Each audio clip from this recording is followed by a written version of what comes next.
Halo guys, selamat datang di Central Film. Apa kabar kalian semua? Semoga baik-baik saja ya.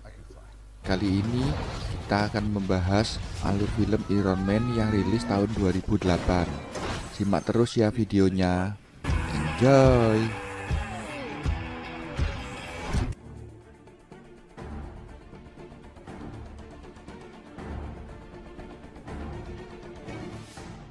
Film dimulai dari sebuah konvoi militer yang melewati provinsi Kunar di Afghanistan. Di salah satu mobil dalam rombongan tersebut terdapat seorang miliarder yang dikawal oleh beberapa orang tentara. Ini adalah tokoh utama kita yang bernama Tony Stark. Dalam mobil ini mereka semua terdiam. Hal ini membuat Tony merasa bosan. Sampai akhirnya Tony menanyakan apakah kalian bisa berbicara, dan tentara di sebelah Tony berkata kalau mereka bisa berbicara, dan seketika itu juga tentara yang menyetir langsung mengatakan bahwa mereka takut untuk berbicara dengan Tony. Dari sini Tony tahu kalau yang menyetir adalah seorang tentara wanita, dan Tony mengatakan kepada mereka bahwa mereka boleh menanyakan apa saja kepadanya. Di sini tentara yang duduk di sebelah Tony bertanya apakah boleh berfoto dengan dia. Dengan nada bercanda, Tony berkata iya, dan tentara itu segera mengambil kamera di sakunya dan meminta tolong kepada tentara yang duduk di depan untuk mengambil gambar mereka. Kemudian mobil yang ada di depan mereka meledak dan rombongan mereka diserang oleh orang tak dikenal. Tony yang panik langsung berusaha keluar dari mobil untuk menyelamatkan diri. Berlindung di sebuah batu, Tony langsung mengirimkan WA, dan seketika itu muncul sebuah bom yang ternyata buatan perusahaan Tony. Ia berusaha menghindar namun bom tersebut meledak. Tony yang mengenakan rompi anti peluru masih hidup, namun serpian bom menembus dada dan langsung pingsan. Ia dijadikan sandera oleh kelompok bersenjata. Mereka merekam Tony yang di depan kamera untuk mengancam dan meminta tebusan. Film berlanjut dengan sebuah flashback ke 36 jam sebelum kejadian penyerangan. Di Las Vegas ada sebuah acara di mana Tony mendapat penghargaan dari pemerintahan. Di sini diceritakan bahwa orang tua Tony adalah pendiri perusahaan senjata tersebut. Tony adalah anak yang genius. Di umur 4 tahun dia sudah bisa membuat papan sirkuit. Di umur 6 tahun dia membuat mesin pertama. Dan di usia 17 dia sudah lulus kuliah. Namun sayangnya orang tuanya meninggal dalam sebuah kecelakaan. Setelah itu perusahaan dijalankan oleh sahabat ayah Tony yang bernama Obaida. Kita sebut saja Om Obi ya guys. Kemudian di usia 21 tahun Tony memimpin perusahaan ayahnya dibimbing dengan Om Obi. Ini adalah Kolonel Rhodes yang mewakili pemerintahan untuk memberikan penghargaan kepada Tony. Namun Tony tidak hadir di acara itu dan diwakilkan oleh Om Obi.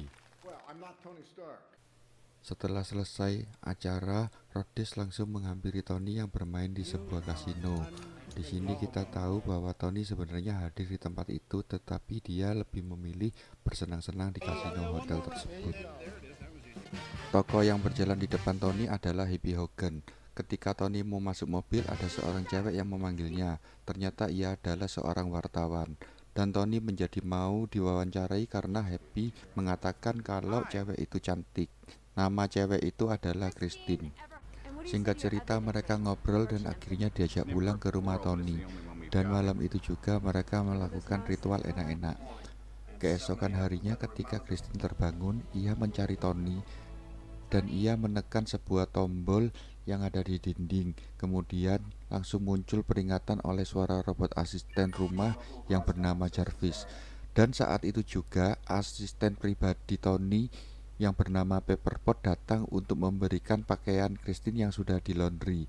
Dan Pepperpot juga sudah menyiapkan mobil untuk mengantar Christine. Film berlanjut dengan Pepperpot yang menemui Tony dan memberitahukan jadwal yang harus dikerjakan hari ini. Sampai di bandara, Tony ditegur oleh Rhodes yang sudah menunggu di atas pesawat pribadi Tony selama 3 jam. Ketika mereka berangkat, situasi dalam pesawat berubah menjadi sebuah bar.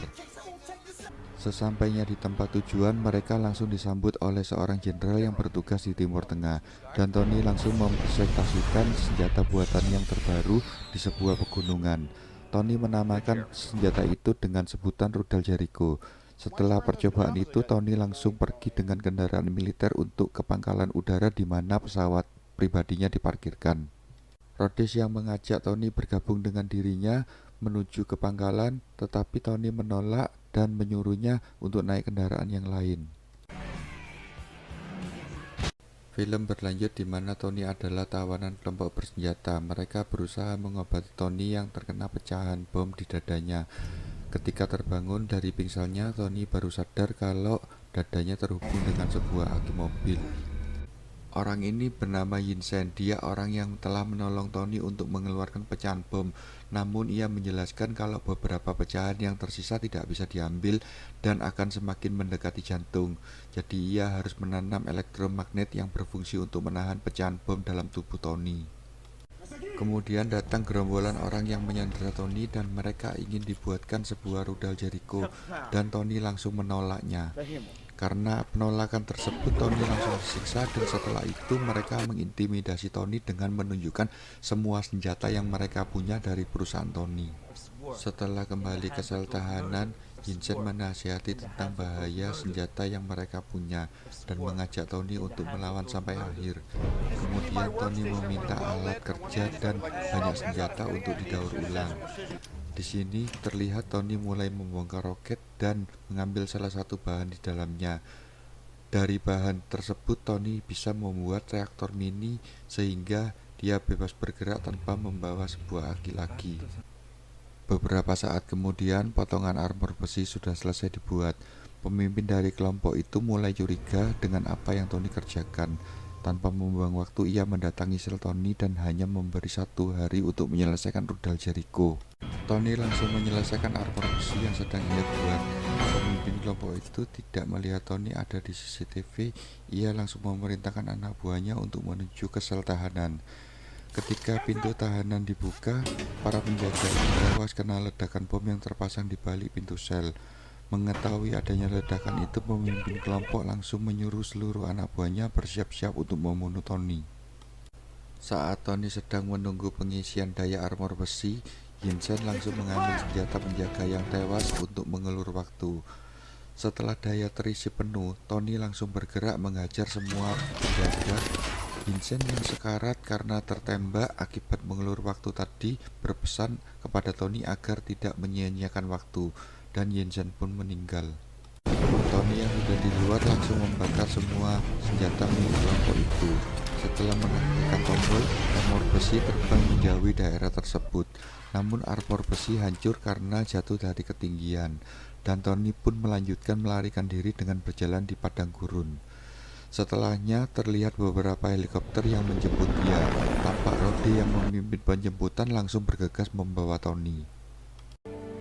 Sesampainya di Amerika, tampak Pepperpot dan Happy sudah menunggu untuk menjemput Tony. Di depan banyak wartawan, Tony memutuskan untuk menutup divisi senjata, dan semua orang yang hadir tampak kaget. Kemudian Tony menunjukkan reaktor mini kepada Obi. Obi tampak kagum, tetapi dia tidak mengetahui kegunaan alat tersebut, dan menyarankan Tony untuk memulihkan kondisi kesehatan dengan tetap bersembunyi. Kemudian Tony membuat reaktor yang baru yang jauh lebih sempurna dari reaktor yang lama dan meminta Pepperpot untuk membantu memasangkan reaktor yang baru. Setelah berhasil mengganti reaktor yang baru, Tony menyuruh Pepperpot membuang reaktor yang lama, tetapi Pepperpot tidak membuang reaktor tersebut dan menjadikannya sebagai hadiah kepulangan Tony. Selanjutnya Tony menemui Rhodes untuk meminta ia membantu dalam proyek rahasia. Tetapi Rhodes menolak dan menganggap Tony masih dalam tahap pemulihan. Tony langsung pulang ke rumah dan merencanakan membuat armor baja Mark II. Di tempat lain, para kelompok bersenjata sedang mengumpulkan bekas armor baja milik Tony yang digunakan untuk kabur. Setelah armor Mark II selesai, Tony langsung mencoba, dan ternyata armor ini memiliki kekurangan yaitu mudah membeku pada suatu ketinggian.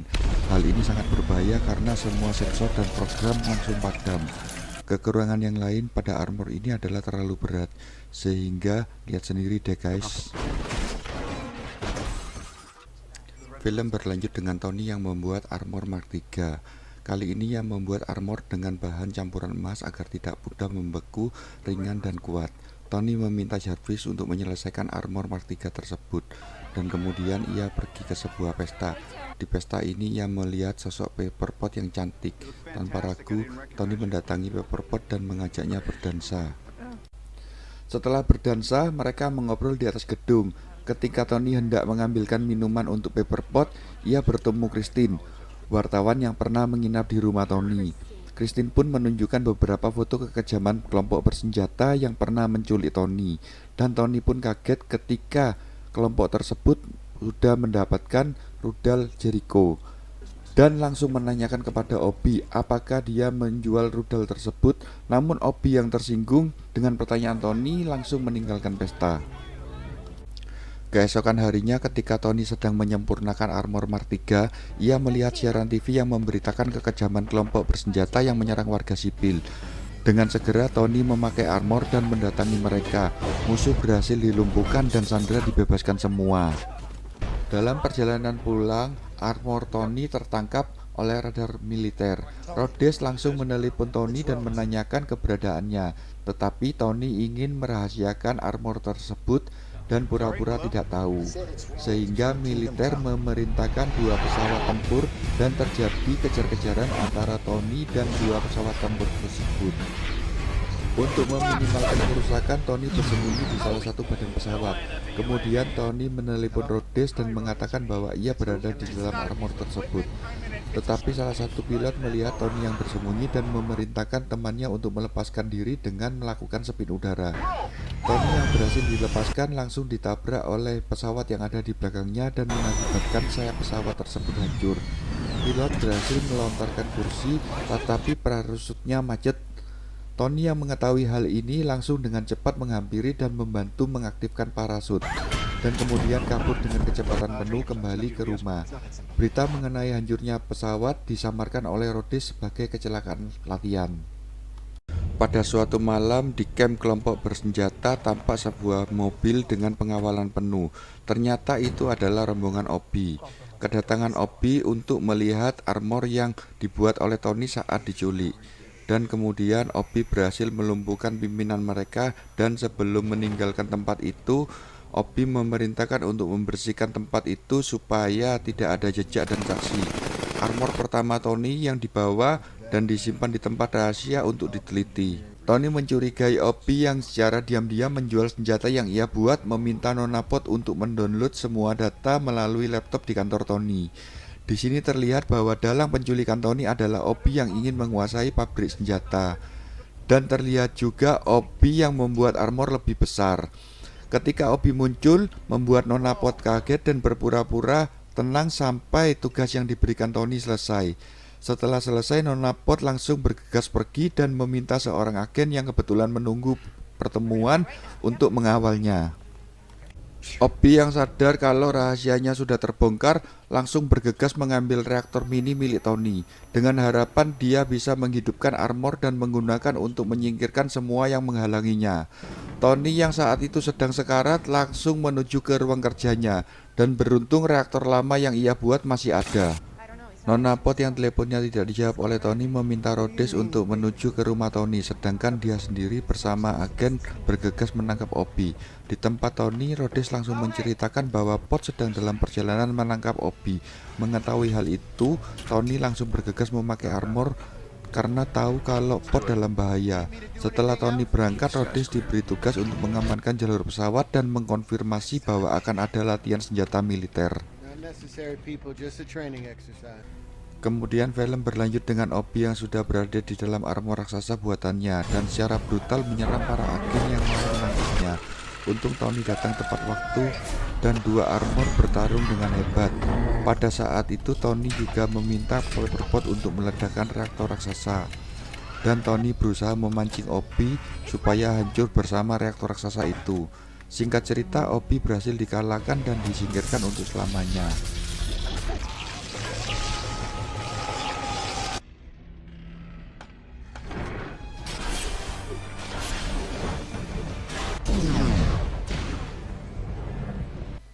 Di pagi harinya tampak ada konferensi pers tentang ledakan reaktor raksasa di pabrik Tony. Sambil bersiap-siap menunggu giliran bicara, Tony membaca koran dan menemukan ide bahwa nama Iron Man sangatlah tepat untuk dirinya yang memakai armor tersebut. Ketika giliran Tony berbicara, dia mengaku kalau dirinya adalah Iron Man dan film pun tamat. I am Iron